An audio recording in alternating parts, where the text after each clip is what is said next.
Every state has legislation that allows for the collection of DNA. Whether it's sex offenders, which started in the 90s, to all arrest and all felon, which came about recently, every state has that. The most important thing a state can do, though, is to look at the laws they have to make sure they're effective.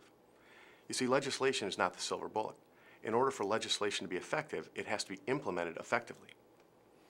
The gaps in the system are a perfect example. All the states have great legislation to collect this, yet there are hundreds and hundreds of thousands of individuals not in the database. Offender collection statutes are in place in every state in the nation. And what we have found over the last several years in Illinois is that there are gaps.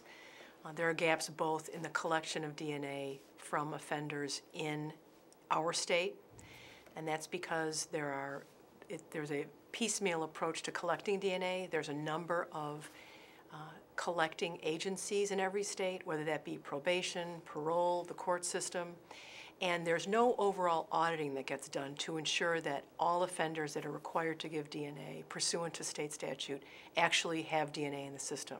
There are gaps in your system, and one area that everyone should focus in is the sex offenders. Sex offenders move to your state and come to your state a variety of ways. They may come under interstate transfer.